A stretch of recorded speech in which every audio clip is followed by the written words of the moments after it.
Hi, I'm Robin Mayer of Fighting Fish Media, and this is part 5 of the Job Hunt Intensive series, Nurture Your References.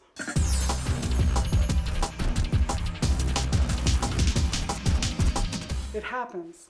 It's tragic to lose a job at the stage of references, but it does happen. The common and often fatal mistake is that references haven't been vetted.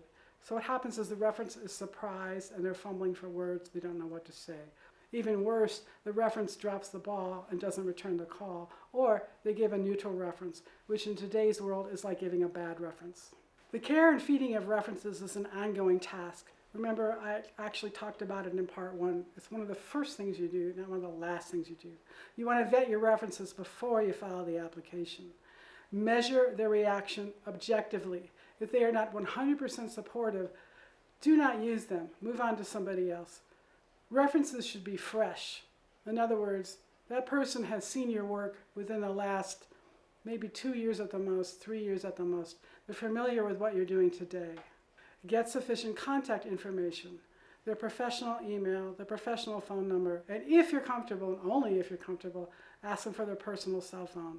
Now that you have your names and contact information, you're ready to draft your reference list. Put it on the same letterhead that you essentially use for your resume and cover letter. It looks very nice.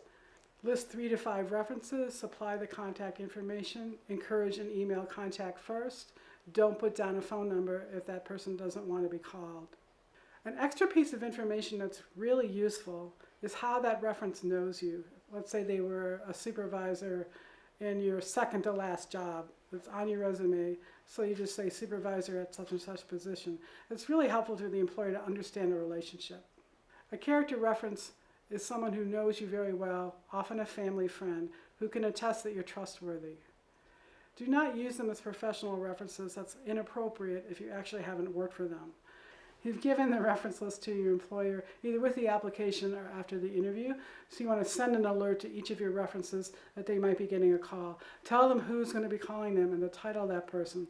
If it's after the interview, tell them how the interview went. If it went well, say so. If there's a weak spot that they can help you with, say so. Ask for what you want. References want guidance. They want to know what to say to the potential employer. They're giving up their time to help you, so help them. And if necessary, troubleshoot your references. Did somebody mess you up? You definitely don't want to use them again. If it's a problem with you that you have been ignoring, then address the problem and fix it. Send a thank you email or note, very important, after you know the reference has helped you out by giving a reference, and to announce you got the job.